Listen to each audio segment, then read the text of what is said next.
하나님, 전능하신 주, 경배하리 평화의 왕, 주를 사랑합니다.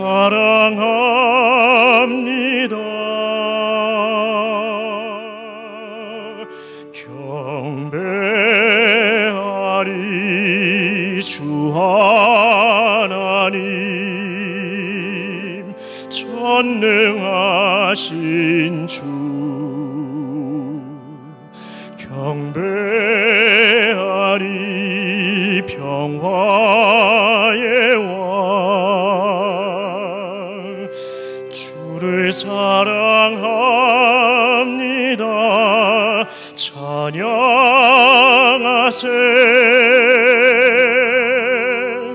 누가 주와 같으리.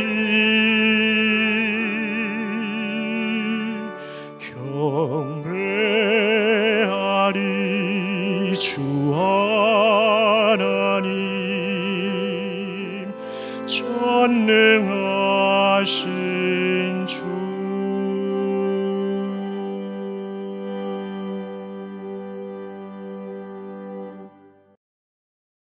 이 시간 차양대 주하게 조용히 기도하심으로 성령 강림 후 제16주 주일 예배를 하나님께 드리겠습니다.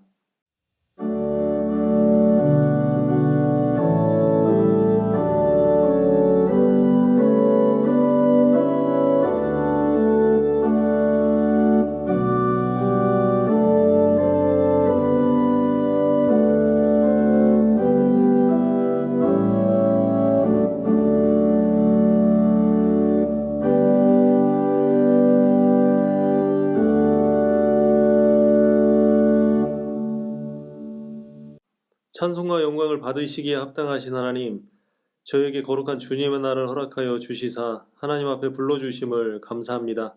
이제 이 시간 예수 그리스도를 통하여 계시하신 하나님의 구원 역사를 경험하게 하시며, 또한 이 자리에 성령께서 임재하셔서 저희로 하여금 영과 진리로 예배하게 하옵소서. 이 예배로 하나님께 모든 영광을 드리게 하시고 저희에게는 은혜와 기쁨의 시간이 되게 하옵소서. 예수 그리스도의 이름으로 기도드립니다. 아멘. 성시교독은 65번 시편 149편입니다. 다 같이 교독하시겠습니다. 할렐루야. 새 노래로 여호와께 노래하며 성도의 모임 가운데서 찬양할지어다. 이스라엘은 자기를 지으신 이로 말미암아 즐거워하며 시온의 주민은 그들의 왕으로 말미암아 즐거워할지어다. 춤추며 그의 이름을 찬양하며 소고와 수금으로 그를 찬양할지어다. 여호와께서는 자기 백성을 기뻐하시며 겸손한 자를 구원으로 아름답게 하심이로다. 성도들은 영광 중에 즐거워하며 그들의 침상에서 기쁨으로 노래할지어다. 그들의 입에는 하나님에 대한 찬양이 있고 그들의 손에는 두날 가진 칼이 있도다. 이것으로 문 나라에 보수하며 민족들을 벌하며 그들의 왕들은 사슬로 그들의 귀인은 철고랑으로 결박하고 기록한 판결대로 그들에게 실행할지로다. 이런 영광은 그의 모든 성도에게 있도다. 할렐루야. 아멘. 사도신경으로 신앙 고백하시겠습니다. 전능하사 천지를 만드신 하나님 아버지를 내가 믿사오며 그 외아들 우리 주 예수 그리스도를 믿사오니 이는 성령으로 잉태하사 동정녀 마리아에게 나시고 본디오 빌라도에게 고난을 받으사 십자가에 못 박혀 죽으시고 장사한 지 사흘 만에 죽은 자 가운데서 다시 살아나시며 하늘에 오르사 전능하신 하나님 우편에 앉아 계시다가 저리로서 산자와 죽은 자를 심판하러 오시리라. 성령을 믿사오며 거룩한 공예와 성도가 서로 교통하는 것과 죄를 사하여 주시는 것과 몸이 다히 사는 것과 영원히 사는 것을 믿사옵나이다. 아멘. 경배 찬송 44장입니다.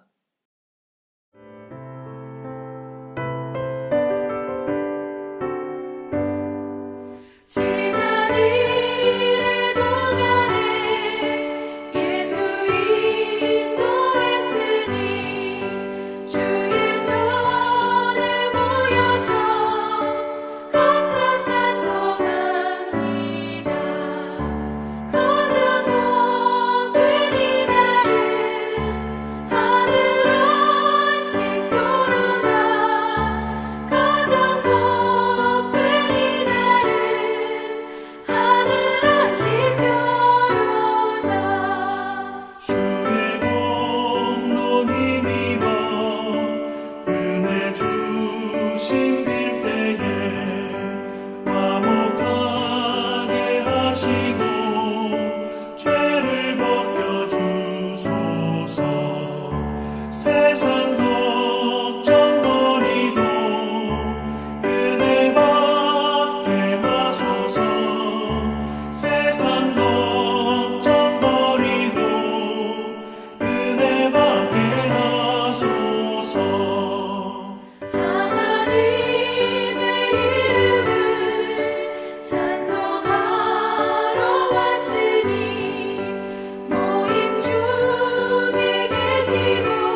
대표해서 박일부 장로님 기도해 주시겠습니다.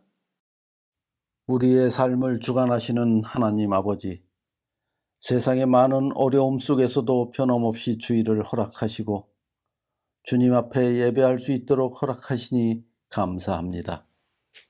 비록 성전에 나아가지 못하고 온라인으로 드리는 예배지만 부족한 저희들 마음과 정성을 다하여 주님께 예배하오니 이 예배 가운데 임재하셔서 저희들이 드리는 예배를 기뻐 받아 주시옵소서. 전능하신 주님, 부족한 저희들이 주님이 이 땅에 펼치신 뜻을 어찌 다 알 수 있겠습니까? 우리의 작은 가슴으로 그 크신 뜻을 어찌 다 품을 수 있겠습니까? 지난 한 주간 동안에도 육의 몸으로 살아가며 지은 수많은 저희들의 죄를 용서하여 주시고 우리 몸이 하나님이 거하시는 성전이라 하신 것처럼 우리 안에 주님이 거하실 수 있는 거룩한 삶을 살아갈 수 있도록 인도하여 주시옵소서. 사랑의 하나님, 여전히 만연한 죄악처럼 불쑥불쑥 드러나는 코로나19뿐만 아니라 긴 장마와 강력한 태풍으로 인하여 지치고 피곤한 영혼들입니다. 연약한 저희들을 긍휼히 여겨주셔서 속히 코로나가 종식될 수 있도록 도와주시고 이미 아픔을 당하여 힘든 이들을 치유하여 주시고 위로하여 주셔서 하나님의 사랑과 은혜로 일어선 저희들의 남은 삶을 주님의 손길만을 의지하며 살아갈 수 있도록 도와주시옵소서. 오늘도 말씀을 증거하시는 담임 목사님과 그 가정이 늘 평안하고 강건케 하여 주시고 주의 권능을 덧입혀 주셔서 목사님께서 계획하고 추진하는 모든 일들이 주님의 뜻 안에서 아름답게 이루어질 수 있도록 도와주시옵소서.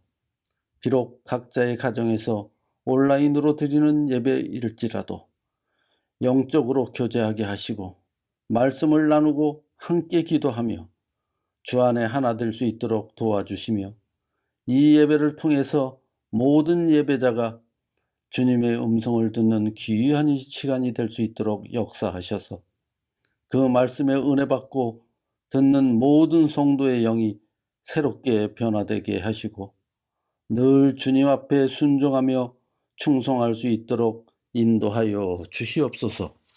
예수님의 이름으로 기도드리옵나이다. 아멘.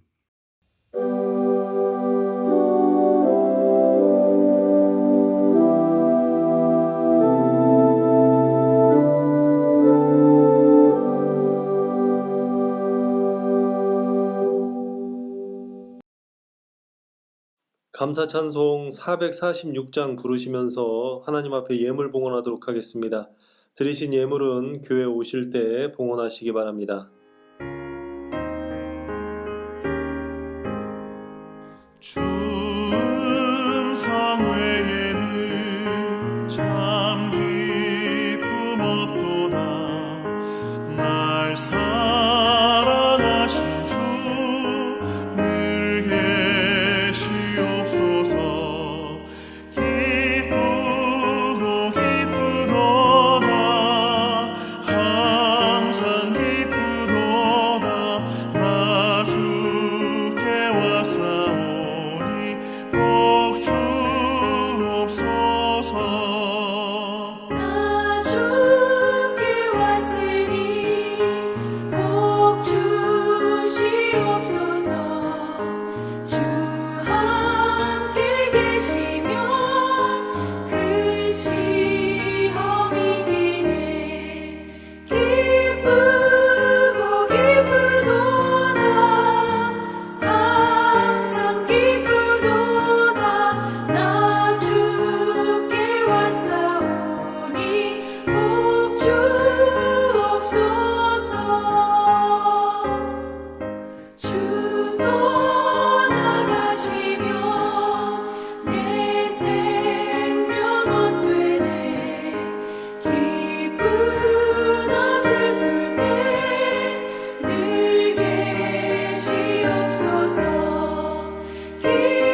이 시간 주에 감사하며 내 정성을 드립니다. 내 마음과 삶도 드리오니 주여 받아 주소서.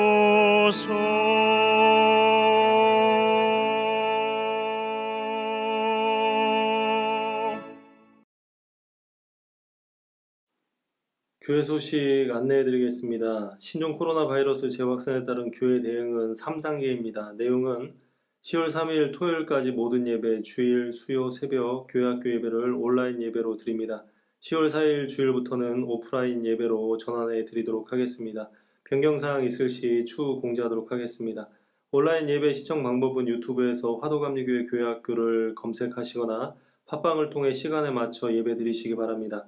교회학교 영상예배는 미학부 어린이부 청소년부 주일 영상예배가 유튜브에 게시됩니다.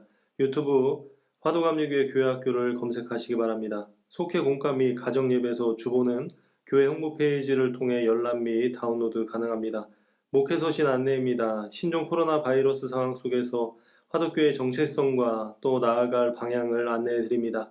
담임 목사님의 목회 서신을 꼭 확인해 주시기 바랍니다. 확인하는 방법은 유튜브 이명동 목사의 말씀 디저트를 검색하시거나 또 교회 홍보페이지 또 팟빵을 확인해 주시기 바랍니다.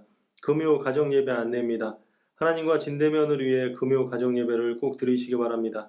교회 홍보페이지에서 다운로드 하시면 됩니다. 카톡으로도 가정별로 발송해 드리도록 하겠습니다. 받지 못하신 분은 교회로 연락해 주시기 바랍니다. 가정예배 들으신 후에 가정예배 드린 짧은 영상 또는 사진을 집화장에게 보내주시기 바랍니다. 바이블 아카데미 안내입니다. 온라인 및 비대면 시대를 맞아 성경을 각권별로 공부하고 통독하는 시간을 온라인으로 진행하고 있습니다. 온라인 수강 방법은 유튜브에서 화도감리교회 교회학교를 검색 후 시청하시면 됩니다. 성경 각 권별로 주 2회 화, 목요일 업로드됩니다. 수강에 필요한 자료는 교회 홍보페이지에 게시됩니다. 온라인 시대와 새로운 선교 사명을 위한 온라인 방송 구독 캠페인을 진행하고 있습니다. 화도감리교회 교회학교 및 이명동 목사의 말씀 디저트를 구독 및 알림 설정을 해주시기 바랍니다. 교회학교 여름 신앙훈련 안내입니다. 코로나 바이러스로 인해서 교회학교 여름 신앙훈련을 가정 신앙훈련 및 온라인 신앙훈련으로 대체해서 진행했습니다. 그 내용을 9월 한 달 동안 주일과 금요일에 유튜브에 영상을 업로드합니다. 영상 시청하시면서 여름 신앙훈련에 참여한 아이들을 위해서 기도해 주시고 또 축복해 주시는 그러한 시간을 가지시기 바랍니다. 성경 천독 안내입니다. 신약 27권 모두 읽은 성도님들은 사무실로 연락해 주시기 바랍니다. 결혼 안내입니다. 황성근 이창숙 권사님 딸 황자의 자매의 결혼식이 9월 26일 토요일 오후 2시 웨딩그룹 위더스 영등포 9층 아모롤에서 있습니다. 많이 축하해 주시기 바랍니다. 입원 안내입니다. 홍재인 권사님 기독병원에 입원해 계십니다. 많이 기도해 주시기 바랍니다. 오늘 하나님께서 저희들에게 주시는 말씀은 호세아 1장 1절에서 11절 말씀입니다. 호세아 1장 1절에서 11절 말씀 봉독하도록 하겠습니다. 우시아와 요담과 아하스와 히스기야가 이어 유다 왕이 된 시대 곧 요아스의 아들 여로보암이 이스라엘 왕이 된 시대에 부엘리의 아들 호세아에게 임한 여호와의 말씀이라. 여호와께서 처음 호세아에게 말씀하실 때 여호와께서 호세아에게 이르시되 너는 가서 음란한 여자를 맞이하여 음란한 자식들을 낳으라. 이 나라가 여호와를 떠나 크게 음란함이니라 하시니 이에 그가 가서 디블라임의 딸 고멜을 맞이하였더니 고멜이 임신하여 아들을 낳음에 여호와께서 호세아에게 이르시되 그의 이름을 이스라엘이라 하라. 조금 후에 내가 이스라엘의 피를 예후의 집에 갚으며 이스라엘 족속의 나라를 폐할 것임이니라. 그 날에 내가 이스라엘 골짜기에서 이스라엘의 활을 꺾으리라 하시니라. 고멜이 또 임신하여 딸을 낳음에 여호와께서 호세아에게 이르시되 그의 이름을 로루하마라 하라. 내가 다시는 이스라엘 족속을 긍휼히 여겨서 용서하지 않을 것임이니라. 그러나 내가 유다 족속을 긍휼히 여겨 그들의 하나님 여호와로 구원하겠고 활과 칼이나 전쟁이나 말과 마병으로 구원하지 아니하리라 하시니라. 고멜이 로루하마를 젖댄 후에 또 임신하여 아들을 낳음에 여호와께서 이르시되 그의 이름을 로암미라 하라. 너희는 내 백성이 아니요 나는 너희 하나님이 되지 아니할 것임이니라. 그러나 이스라엘 자손의 수가 바닷가에 모래같이 되어서 헤아릴 수도 없고 셀 수도 없을 것이며 전에 그들에게 이르기를 너희는 내 백성이 아니라 한 그곳에서 그들에게 이르기를 너희는 살아계신 하나님의 아들들이라 할 것이라. 이에 유다 자손과 이스라엘 자손이 함께 모여 한 우두머리를 세우고 그 땅에서부터 올라오리니 이스라엘의 날이 클 것이미로다. 아멘. 글로리아 찬양대에 특별 찬양이 있겠습니다.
너희는 내 백성이 아니라 한 그곳에서라는 제목으로 말씀 선포하시겠습니다.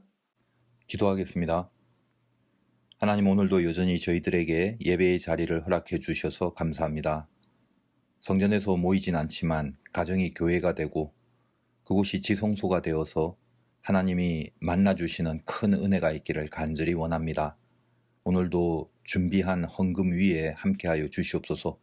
어려울 때 오히려 감사의 마음들 상실하지 않도록 더 깊고 강하게 지켜주시고 어려운 가운데도 하나님의 것을 하나님의 것으로 돌리는 그 귀한 믿음을 주님께서 흠양하여 주시어서 세상에는 없는 하나님만의 이끌어 주시는 그 큰 은혜와 꼭 만날 수 있도록 인도하여 주시길 원합니다. 혹시 생일을 당하거나 기념할 일이 있다면 오늘 이 예배 가운데 주님께서 축복하여 주셔서 주님과 동행하는 행복과 기쁨에 가득 찰 수 있도록 이끌어 주시옵소서. 어려운 때입니다. 주의 오른손이 늘 붙들어 주셔서 이 시간이 하나님과 더 친해지고 주님과 더 가까워지며 흔들리지 않는 믿음으로 세워질 수 있는 큰 은혜의 시간 되게 하여 주시옵소서. 예수님의 이름으로 기도드리옵나이다. 아멘. 성경의 주제를 한마디로 말하라 그러면 구원입니다. 우리 신앙의 핵심도 당연히 구원입니다. 구원은 예수 그리스도로 말미암는다. 이것이 기독교죠. 히브리어로 구원을 예슈아라고 하는데 성경에 등장하는 사람 중에 그 이름 자체가 구원인 사람이 많습니다. 여호수아나 호세아 같은 이름이 이게 같은 단어인데 약간 단축한 형태라고 보면 되죠. 여호수아의 그리스식 표기가 예수가 됩니다. 그러니까 여호수아, 호세아, 예수는 모두 같은 말이고 전부 다 구원이라는 뜻입니다. 그런 차원에서 호세아 선지자의 이름 안에 이미 구원에 대한 진한 메시지가 서려 있음을 알고 들어가게 됩니다. 구원이란 말은 쉽게 말하면 어디서 건져낸다 그런 말이잖아요. 그러면은 가만히 있는 사람한테 구원이다 이 개념은 적용할 수 없는 거죠. 물에 빠져 있든지 불에 던져져 있든지 하여간 어디서부터인지 건져져 나와야 하는 것이 구원의 본래적 의미입니다. 모세오경은 어쩌면 이스라엘 역사를 통해서 하나님이 인간을 어떻게 구원하시는가 그 메시지를 역사 속에서 보여주는 대장정의 스토리라고 볼 수 있어요. 그래서 그 중요한 테마가 출애굽입니다. 애굽에서부터 건져져서 가나안으로 들어가는 것, 그것을 구원으로 상징하고 있는 거죠. 애굽이 먼저 전제되지 않고서 구원을 말할 수 없는 거 아닙니까? 그러면 이미 출애굽의 영적 원리는 수없이 말씀드렸으니까 여러분 인생이란 게 과연 무엇인지 그거 한번 생각해 보도록 합시다. 구원받은 백성. 그거 지금 예배하고 있는 저와 여러분의 인생이 그거 아닙니까? 구원받은 백성. 그러면 일단 애굽이란 곳에 있었다는 거죠. 그런데 거기서 나왔다는 거죠. 그리고 가나안으로 들어가려는 중이라는 거. 그게 인생이라는 겁니다. 제가 참 많이 말씀드렸지만 인생을 영적으로 풀어가는 요령이 뭐냐 하면 바로 이 세 단계의 경계를 잘 파악하고 그 경계마다 하나님의 그 뜻을 적용을 시켜야 된다고 그랬어요. 애굽의 경계를 넘으려면 애굽의 것을 버려야 되는 거죠. 버리기. 광야의 경계를 넘으려면 잘 견뎌야 하죠. 견디기. 가나안의 경계를 넘으려면 영광을 위해서 일해야 하는 거 아닙니까? 일하기. 그래서 버리기, 견디기, 일하기 이 트리플 콤보가 우리 인생을 신앙으로 풀어가는 아주 중요한 코드가 되는 겁니다. 아주 작은 사건에서부터 큰 사건에 이르기까지 혹은 하루를 기준하거나 일생을 다 기준으로 놓고 본다 할지라도 이 세 가지 원리에 대한 적용을 적시적소에 잘 적용해 나가는 것이 신앙 인생이라는 것입니다. 자, 예를 들면 여러분이 하나님을 믿고 신앙의 세계에 들어왔다면요. 저 세상의 애굽 근성을 버리는 작업을 해야죠. 그게 첫 번째 아닙니까? 그리고 애굽을 벗어났다고 바로 가나안으로 못 들어간다고 했죠. 애굽을 버리는 그 모습을 잘 견디고 있어야 하는 광야, 그 광야가 반드시 있다고 하지 않았습니까? 그리고 견딘 후에 그 자리에 주저앉아서 뒹굴고 있는 게 아니라 영광을 품고 일하면서 뛰는 작업을 해야 한다고 그랬죠. 그렇다면 지금 나의 영적인 수준과 경계가 어디에 있는지 스스로 잘 확인하면 문제가 보이게 되는 겁니다. 지금 여러분의 상태가 어떻습니까? 뭐 영적 상태라든지 신앙의 영역에서든지 뭐 작게는 사람과의 관계의 영역에서든지 아니면 지금 하고 있는 현실적인 일에 대해서든지 하여간 그런 부분들에 대해서 지금 내 상태가 어떤가요? 뭐 총체적으로 큰 개념으로 상태를 따져봐도 좋고 작은 일상의 사소한 일들을 향해서 그 내 상태를 살펴봐도 좋습니다. 여하간 아직도 버릴 것을 못 버리고 애굽을 쳐다보고 있는 수준입니까? 아니면 버리고 나서 이제는 견디고 인내하고 참아내야 하는 그 작업을 지금 행하는 수준입니까? 아니면 잘 견뎌서 가나안이란 필드에서 영광을 위해 일하고 있는 수준입니까? 뭐 물론 우리 인생이라는 게 지금 말하는 식으로 모든 게 딱딱 떨어지는 그건 아닙니다. 가나안에서 뛰고 있는 부분도 있지만 또 다른 어떤 부분에서는 아직도 버리지 못한 애굽이 이 가나안에서 뛰고 있는 필드에서도 은근히 공존하는 경우도 있고요. 이래저래 섞여 있는 경우가 일반적입니다. 그렇다면 이런 영적 원리를 깨닫고 있다면요. 섞여져 있는 과정이라도 해법만큼은 선명하지 않습니까? 버려야 될 부분이 있다면 그것은 버리고 자르고 그런 일들을 해야 되고 일하면서 뛰는 부분이 있다면 그것은 영광을 품고 열심히 있게 가야 하고 그러니까 가장 핵심적인 기본 원리를 분명히 파악하고 있으면요. 지금 내가 해야 될 게 무엇인지 그걸 선명히 볼 수 있는 안목이 생긴다는 것입니다. 대부분은 광야 정도 같은데 아직은 그중에 이 애굽의 것들이 약간 있는 그런 경우도 있을 거고 또 대부분은 가나안인데 아직은 광야에 견디기가 좀 덜 된 경우도 있을 것이고, 그러니까 구체적으로 세분해서 어떤 분야에서든지 간에 그 부분을 신앙으로 완성하고 해결하기 위해서는 바로 이 세 단계의 과정을 반드시 밟아가야 한다는 겁니다. 버릴 걸 버리고 견딜 걸 견디고 일할 걸 일해야 한다는 거죠. 그러나 중요한 거는 어떤 한 분야에 대해서 애굽에서 바로 가나안으로 날아가는 일은 절대 없다는 겁니다. 자, 학생이 공부하기로 마음을 먹었어요. 그런데 갑자기 머리 묶고 코피 터지면서 바로 한 번에 1등을 할 수 있는 사람은 없습니다. 공부하려면요, 게임을 버려야 하고 잠을 버려야 하죠. 그리고 나서 책상 앞에서 놀고 싶은 유혹, 또 자고 싶은 충동, 이거를 견디고 인내해야 합니다. 그리고 나서 공부의 기쁨과 깨닫는 즐거움으로 드디어 공부를 잘하는 일을 하게 되는 거거든요. 또 여러분이 예를 들면 사람을 용서하고 사랑하라는 말씀, 내가 이 말씀에 순종을 하자, 그런 마음이 든다면 갑자기 그 사람이 막 사랑스럽고 이쁘고 그런 거 아니죠. 용서를 하려면 내 안에 있는 증오와 미움, 분노, 이 애굽의 것을 먼저 버려야 됩니다. 그리고 나면 바로 이제 품고 용서가 되는가? 아니죠. 그 사람은 내 마음과 상관없이 또 여전히 나를 화나게 하고 있지 않습니까? 그래서 내가 미움을 버린 그 상태를 내 속으로 참고 견디면서 지켜내야 하는 과정이 필요한 겁니다. 그리고 나서 드디어 용서나 관용이 가능해지는 거거든요. 그러니까 잘 생각을 해보세요. 지금 그 일에 대해서 혹은 그 사람에 대해서 여러분의 경계는 지금 어디에 있는 겁니까? 버리기입니까? 견디기입니까? 일하기입니까? 구원받은 백성이 인생을 풀어가는 해법은요, 이 과정을 적용시키고 통과하지를 못하게 된다면 그거는 결국은 가짜가 될 수밖에 없는 겁니다. 뭐 안 믿는 사람은 이 원리가 적용이 안 되고 또 적용할 필요도 없어요. 우리는 하나님 앞에서 진짜가 되려고 구원받고 살아가는 사람 아닙니까? 자, 목회를 한다고 칩시다. 그런데 돈을 좋아하고 탐욕이 많아서 뭐 습관처럼 도둑질하고 살았어요. 그러면 일단 그 탐심을 버리는 일에 성공해야죠. 그래서 청렴하게 살아가는 훈련을 지속하면서 좀 모자라고 부족해도 그걸 견디고 견디는 광야를 통과해야죠. 그리고 나서 영광을 위해서 주님의 일을 열심을 다하게 될 때 그때 완성이 되는 거 아닙니까? 그런데 애굽을 하나도 안 버리고 바로 날아가서 가나안에서 일한다고 생각해 보세요. 아무리 코피 터지게 일해도 그거는 돈을 탐하는 도둑의 마음으로 일하는 것이 되는 사꾼 목사가 될 수밖에 없다는 겁니다. 애굽을 버리지 못한 가나안은요, 영광이 아니라 비극이 되는 겁니다. 여러분이 당면하는 모든 일에 반드시 적용을 해야 돼요.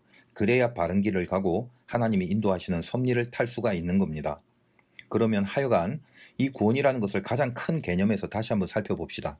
세상이라는 애굽에 던져져 있었는데 천국이라는 가나안으로 들여보내기 위해서 세상에서부터 건져내진 겁니다. 그게 지금 구원받은 저와 여러분들이거든요. 그런데 아직 우리가 완성은 안 됐어요.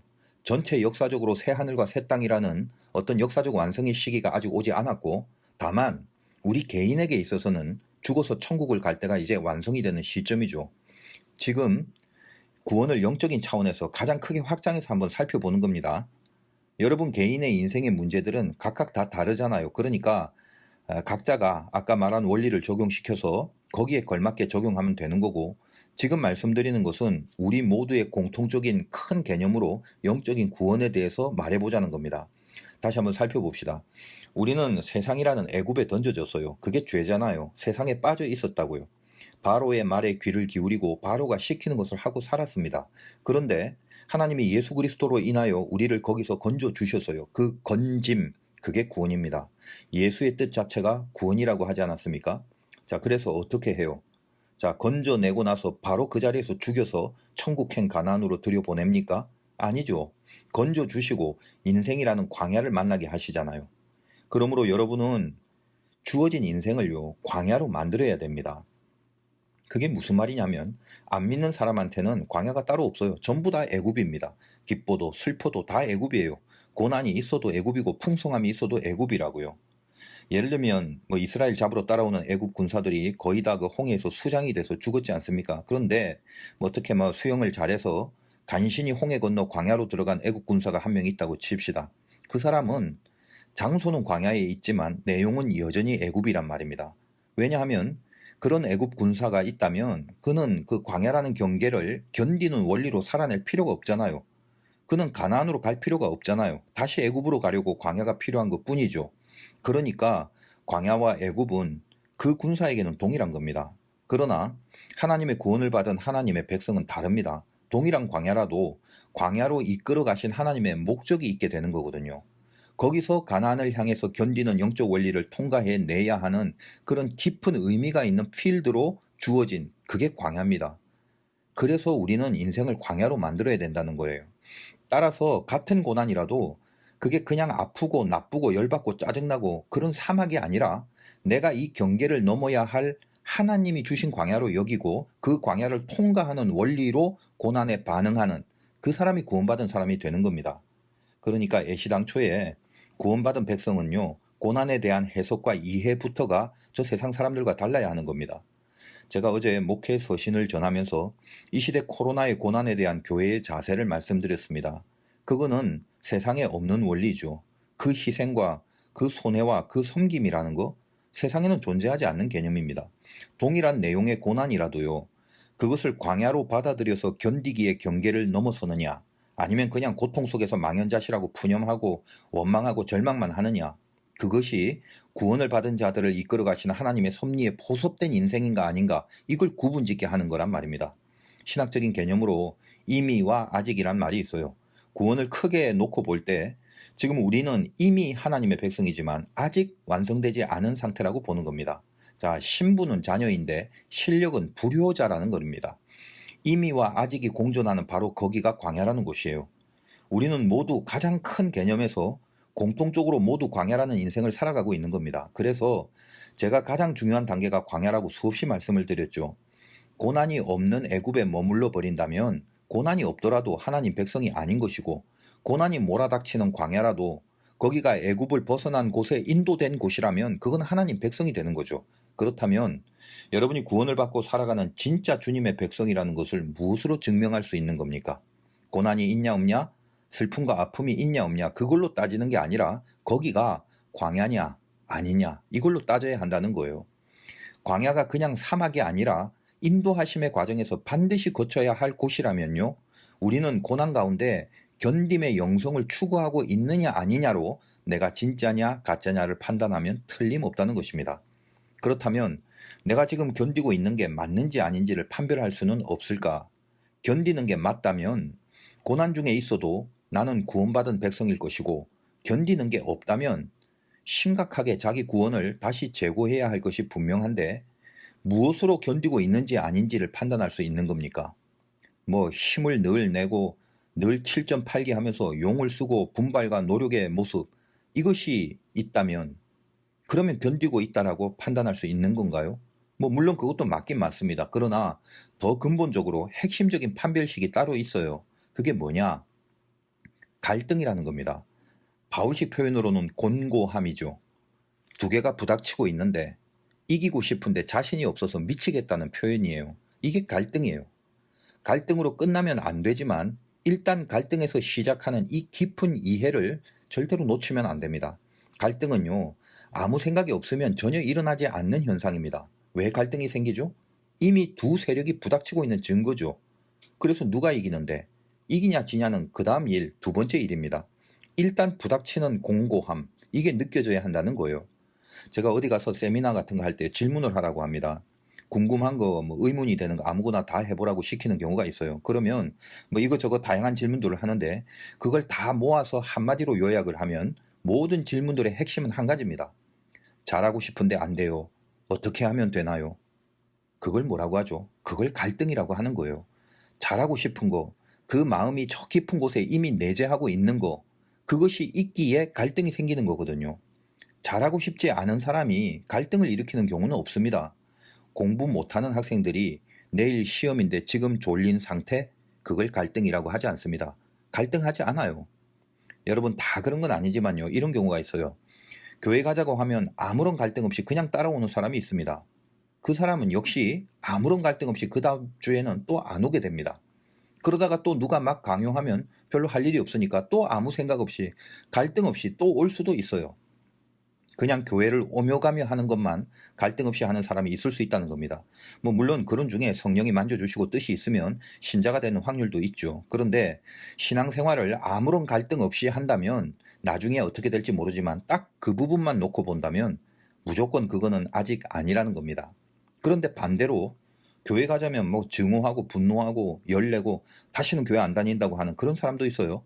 아주 의지적으로 분명한 의도를 가지고 교회는 아무리 강요해도 절대 안 가는 그런 사람도 있습니다.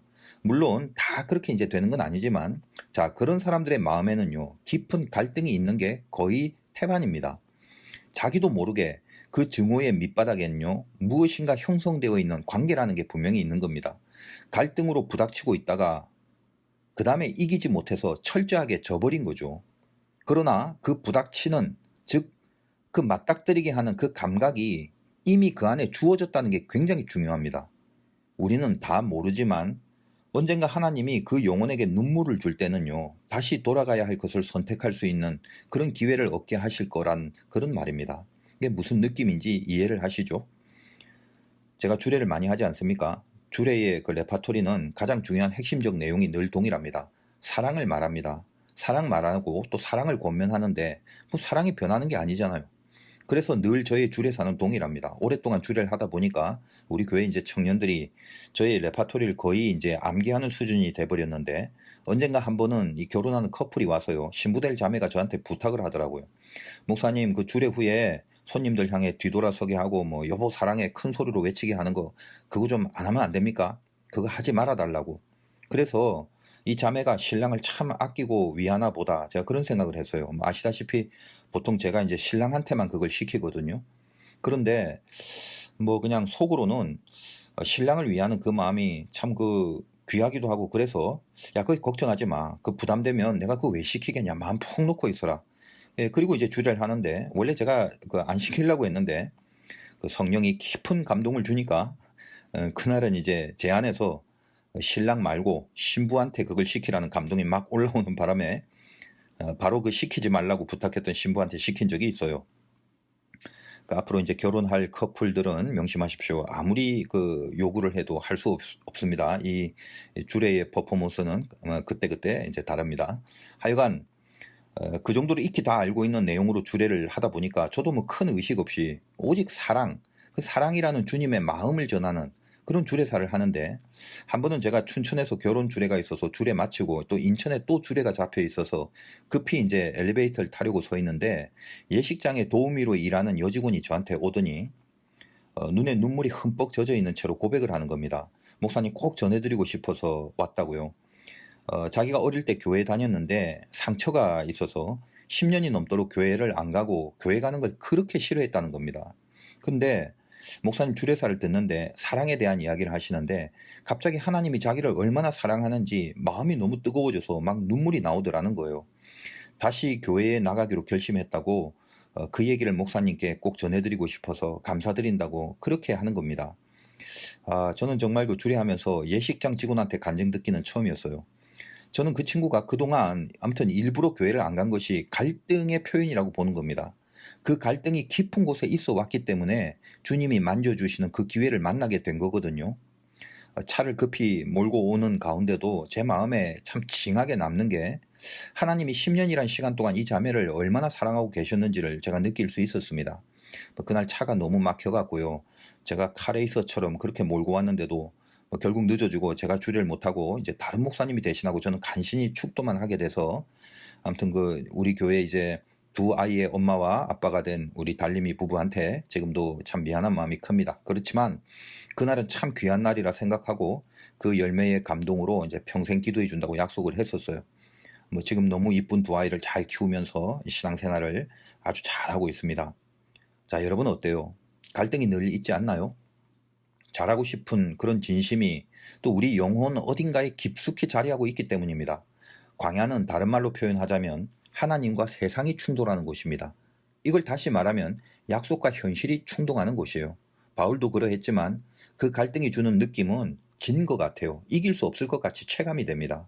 더욱이 약속에 비해서 당면한 현실이 너무너무 힘들고 어려워지면요, 아무리 잘하고 싶은 진심이 숨어 있다 할지라도 거기서 다시 일어날 수 있는 여력이 전혀 느껴지지 않는 경우도 많다는 것입니다. 근데 우리가 놓치지 말아야 하는 사실은, 갈등이 비록 두 세력 간의 충돌이라 할지라도 대등한 두 개가 맞부닥치는 개념이 아니라는 사실이에요. 어떤 겁니까? 그러면 약속이 현실을 품고 있는 그게 갈등입니다. 광야와 가나안이요 대등한 힘으로 겨루기를 하는 것이 아니라 가나안이 이미 품고 있는 형태로서의 광야라는 거, 이걸 잊지 말라는 것입니다. 이것이 핵심이에요. 가나안이 이끌어가는 과정에서 끌려가고 있는 과정으로서의 광야라는 거, 이걸 분명히 알고 있어야 됩니다. 당하더라도요, 알면서 당하고 있는 것이 중요해요. 약속 안에 현실이 있습니다.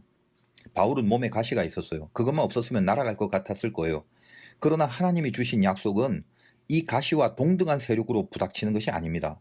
네 은혜가 너에게 족하다라는 말, 그게 무슨 말입니까? 야 바울아, 네가 그래도 사도인데 뭐 그깟 가시 때문에 불안하고 두려워하냐, 못나게. 야 그거 맞닥뜨려 이길 때까지 싸워, 막 싸워내야 돼. 그런 식의 표현이 아니거든요. 네 은혜가 너에게 족하다. 뭐죠? 가시가 아픈 거 하나님도 아십니다. 그러나 약속이 가시를 품고 있음을 잊지 말라는 거예요. 가시에 집중하면 아픈 것뿐이에요. 그러나 약속에 집중하면 약속 안에 가시도 있음을 깨닫게 됩니다. 가시가 약속의 일부라는 걸 알게 된다는 거예요.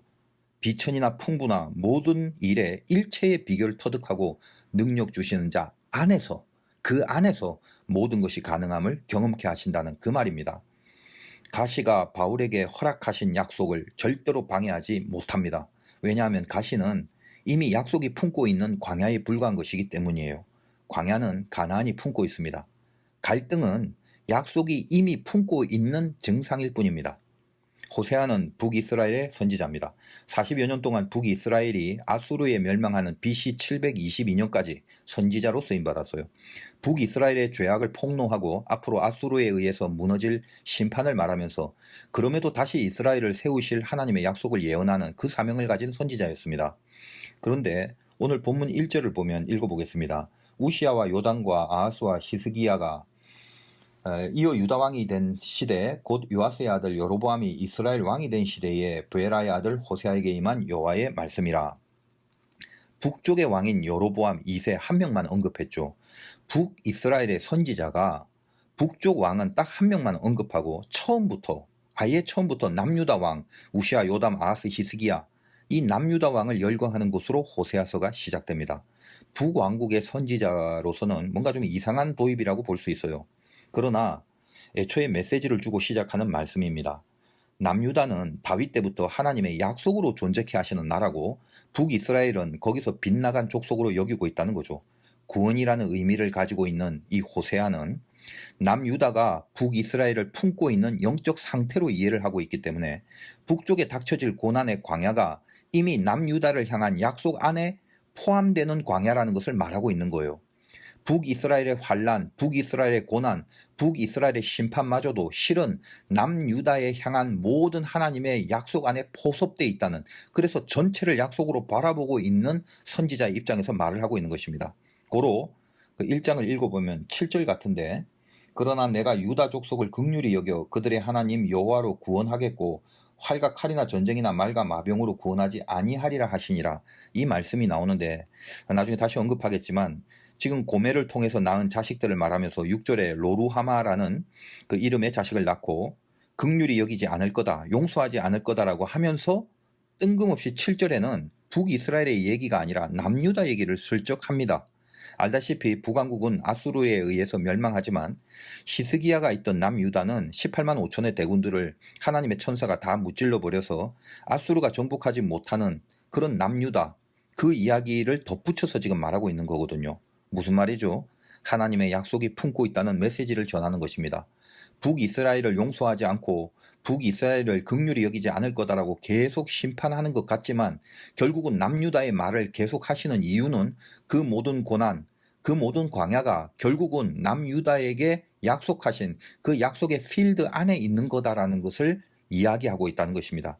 이제 호세아를 다루면서 차차 많은 메시지들이 드러나겠지만 우리가 일반적으로 호세아를 익히 알고 있는 이유는요, 그의 아내가 음탕한 창녀인 고멜이라는 사실 때문입니다. 애초에 음란한 여자와 결혼하고 또 집을 나가서 외간 남자와 같이 사는 아내를 다시 돈을 지불하고서라도 데려오는 내용, 호세아 내용이라는 거 알고 있죠. 선지자라는 게 참 힘든 사명이구나라는 생각이 듭니다. 이사야는 메시지를 위해서 뻘거벗고 다닌 적도 있고, 또 예레미야는 배로 만든 그런 그 띠를 허리에 차고 그렇게 다녀야만 하기도 하고, 하여간 이 선지자는 워낙에 사명으로 살아야 되는 존재 아닙니까? 그러니까 그냥 쉽게 야 그런 것 좀 감수해야 되는 게 아니냐라고 그렇게 간단하게 볼 일이 아니에요. 선지자도 사람인데 누가 자기 아내를 창녀인 줄 알고 데리고 오는 사람이 있겠습니까? 깊이 다루진 않겠지만은 적어도 이 선지자는 자기가 삶에서 겪어내고 자기가 통과하지 못한 것들을 그걸 메시지로 말할 수 없는, 그런 건 절대로 메시지화 할 수 없는 막중한 책임이 있는 그런 자리라는 것을 실감하게 합니다. 선지자는 선지자만이 가야 될 길이 있어서 하나님은 필요하면 뭐 엘리야처럼 바로 하늘에 올리시기도 하는 그런 특별히 다루시는 존재들이에요. 음탕한 아내와 살 수밖에 없는 이 호세아의 인간적인 내면을 다루지는 않겠습니다. 그냥 특별하고 특수한 섭리라고만 생각합시다. 적어도 사명 안에 드리워진 그 약속이 고멜이라는 가시를 품고 있게 하셨다는 건 틀림없는 사실 아닙니까? 약속이란 사명 안에 고멜이라는 가시가 있다는 거예요. 근데 어쨌든 그러하더라도 참 견디기가 힘들었을 겁니다. 호세아에게 왜 갈등이 없었겠습니까? 그러나 호세아는 그 인생 자체가 선지자의 사명이듯이 자기 삶이 메시지에 묻어 나오게 하시는 그런 하나님의 뜻일 수밖에 없는 거죠. 가장 큰 갈등을 느끼지 않았겠습니까? 아, 이게 뭐냐? 아무리 내가 선지자지만 도대체 이게 뭔 의미인가? 집 나간 아내를 버리지도 못하게 하시는 그 하나님의 요구 앞에서 선지자는 그 약속과 현실의 갭을 어떻게 극복할 수 있었겠습니까? 하여간 참 대단하고 넘사벽입니다. 특별한 은혜가 주어지지 않는다면 감당할 수 없는 그런 갈등일 수밖에 없습니다. 우리가 이미 알고 있듯이 호세아는 하나님이고 고멜은 이스라엘을 뜻합니다. 하나님이 자기를 버리고 떠난 이스라엘을 그럼에도 어떻게 다시 데려오시는가를, 그 구원과 그 사랑의 깊은 심정을 이 호세아가 전해야 됐기 때문에 자기 삶을 통해서 바로 그 사랑을 겪어내게 하시고 있다는 겁니다. 더군다나 그의 자녀들의 이름은 그를 더 괴롭게 합니다. 누구 자식인지도 확신할 수 없는 그 세 자녀의 이름 안에서 호세아를 통하여 주시는 메시지가 또 드러나죠. 첫째 아들의 이름이 이스르엘입니다. 4절 보겠습니다. 여호와께서 호세아에게 이르시되 그의 이름을 이스르엘이라 하라. 조금 후에 내가 이스라엘의 피를 예후의 집에 갚으며 이스라엘 족속의 나라를 패할 것임이니라. 패한단 말이죠. 금요 기도회를 참석하신 분들은 제가 열왕기서를 다루면서 설명드린 내용이라는 걸 알 건데, 이스라엘이라는 평야는 종말의 아마겟돈 전쟁이 벌어지는 무기또라는 장소로 유명합니다. 아합과 이세벨에 의해서 포도원을 빼앗긴 나봇의 포도원이 있었던 곳이죠. 이제 거기서 예후가 쿠데타를 일으켜서 이세벨을 죽인 장소로도 유명합니다. 그러했던 예후도 나중에 결국 우상을 방치하는 죄 때문에 하나님께 인정받지 못하고 심판받은 역사가 있죠. 성경에 그런 내용들이 다 있나요? 이제 그런 말을 하시는 분들은 참 곤란합니다. 성경 좀 읽으셔야 돼요. 교회에서 하고 있는 이 온라인 바이블 아카데미 꼭 들으시기 바라요. 하여간 이스라엘의 왕조가 멸망한 상징, 그 상징적 장소이기도 한 것이 바로 이스르엘입니다. 그런데 호세아의 첫 번째 자녀의 이름을 이 멸망, 패하게 할 거다라는 이스르엘로 지었다는 거, 이게 얼마나 괴롭습니까? 두 번째 딸 이름은 로루하마라고 했어요. 히브리 이름이 참 어렵죠. 뭐 하마처럼 생겨서 로루하마라고 지었나 싶지만 이 로라는 것은 영어로 no, 즉 아니다 그 말입니다. 그러니까 로루하마는 루하마가 아니다라는 말인데, 루하마는 극률이란 뜻이니까 로루하마는 극률이 여김을 받지 못한다 그런 말이에요. 세 번째 아들의 이름은 로암미라고 합니다. 암미가 로 아니다 그런 말이죠. 그러니까 암미는 백성이니까 로암미는 내 백성이 아니란 뜻이죠. 자, 이 정도면 선지자 가정도 뭐 거의 막장이고 끝난 거죠. 우리는 아까 신앙의 갈등에 대해서 말씀드렸습니다. 갈등의 긍정적인 측면에 대해서 말씀드렸는데 갈등의 부정적인 측면에 대해서도 한번 생각해 봅시다. 깊은 갈등, 엄청나게 심한 갈등, 너무 큰 현실이 다가왔어요. 약속을 주장하고 약속을 적용시키기에는 엄두도 안 나고 여력도 없는 그런 현실이 다가왔습니다. 아무리 생각해도 제기가 안 돼요.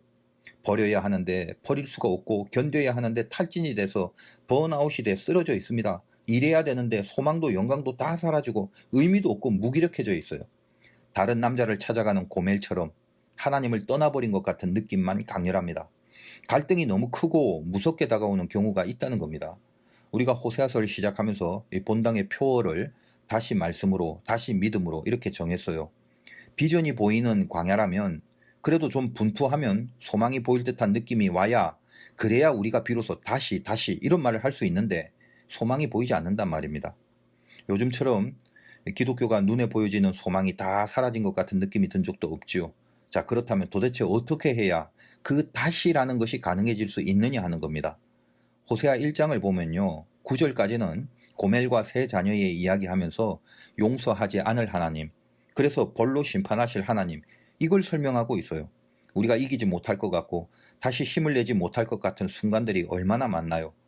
하나님 앞에 버림받은 것 같고 벌받을 것 같고 이대로 도무지 일어날 수는 없을 것 같고 기도 자리에 가야 되는데 이놈의 시대가 그거마저 방해하는 것 같고 그야말로 호세아의 자녀들 그 이름처럼 패하게 될 거고 용서하지 않을 것 같고 내 백성이 아니라고 할 것 같은 그런 절망과 무기력이 엄습할 수 있다는 것입니다.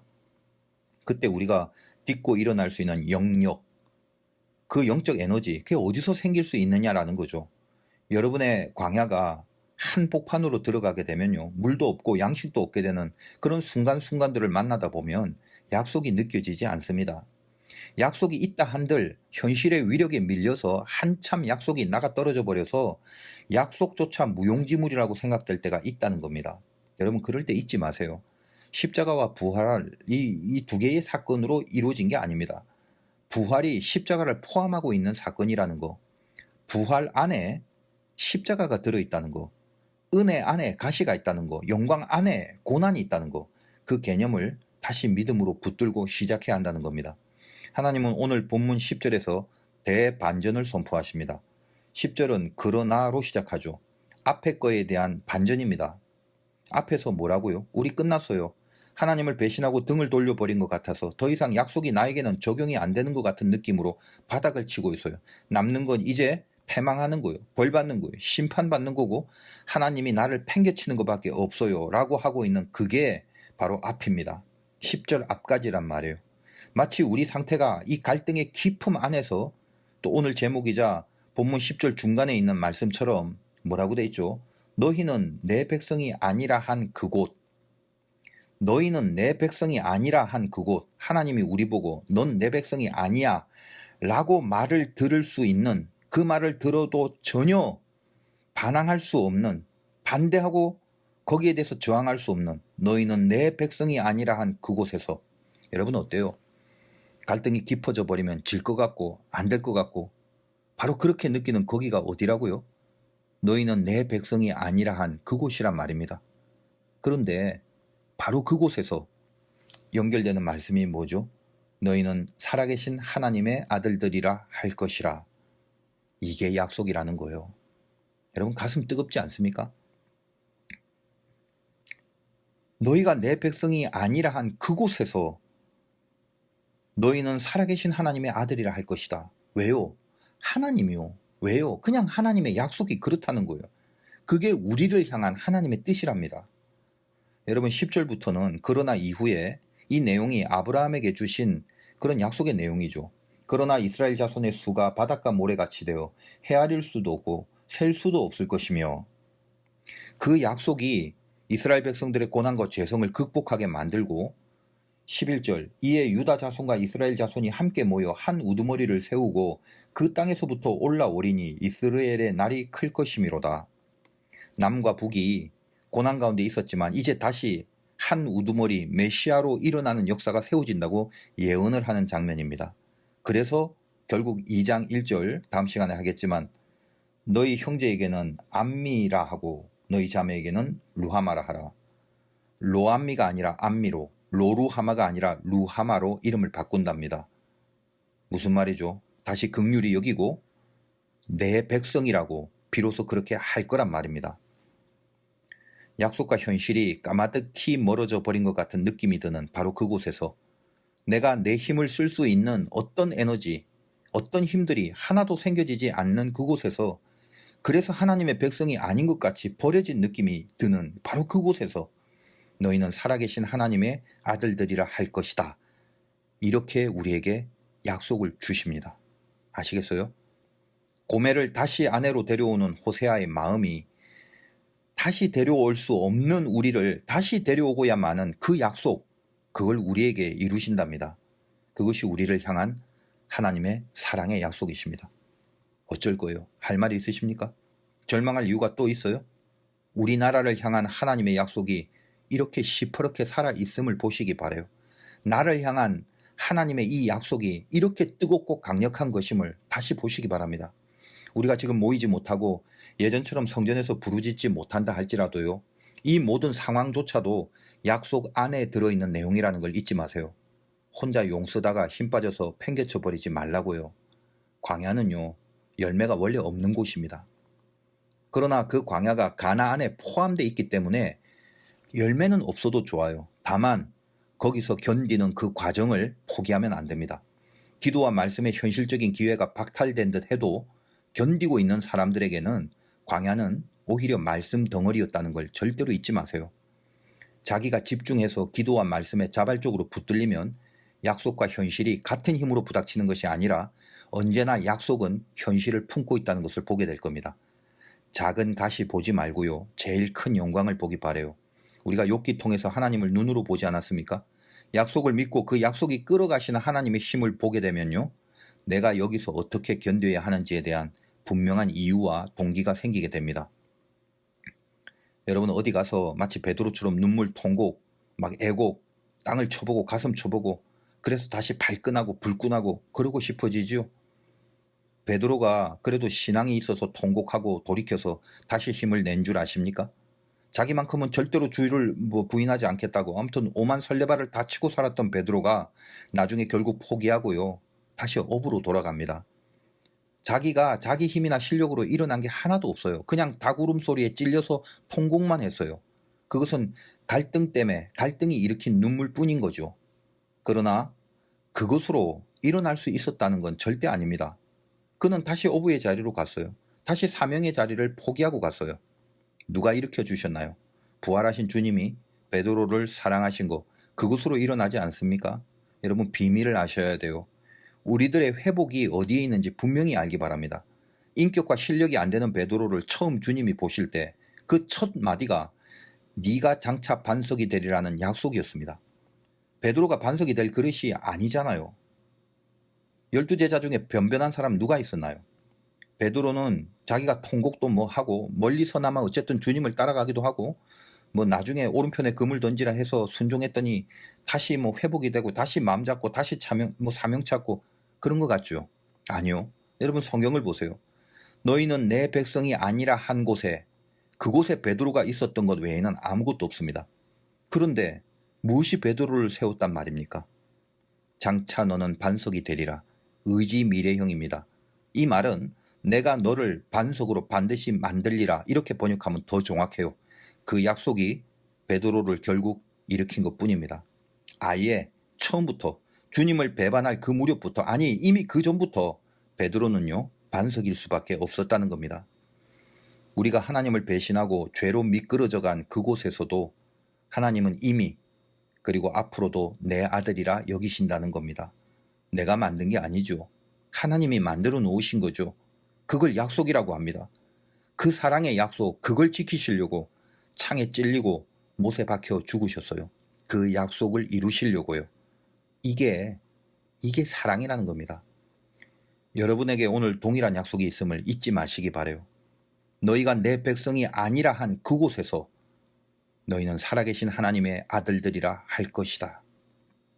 광야는요 갈등의 장소입니다. 너무 힘들면요 용 쓰지 마시고 가만히 있어도 돼요. 다만 한 가지, 거기서 약속이 현실을 품고 있다는 믿음, 그거 하나만 붙들고 계세요. 가시는 절대로 영광을 방해할 수 없습니다. 다만 여러분이 영광을 보지 못했을 뿐입니다. 이제 호세아서를 통해서 다시 말씀으로, 다시 믿음으로 시작하는 그 은혜가 있으시기를 주님의 이름으로 축원드립니다. 지금은 우리 주 예수 그리스도의 무한하신 은혜와 하나님 아버지의 깊고 넓으신 사랑하심과 성령님의 도와주시고 옆에 함께 계시는 그 은총이 너희는 내 백성이 아니라 한 그곳에서 우리가 있다 할지라도 너희는 살아계신 하나님의 아들들이라 할 것이다. 바로 이 약속을 받아 누려 오늘도 다시 말씀으로, 다시 믿음으로 일어날 수 있음을 주님의 이름 앞에 결단하며 고개 숙이는 사랑하는 모든 성도님들 머리 위에, 가정 위에 지금부터 영원토록 함께 하시기를 간절히 축원하옵나이다. 아멘.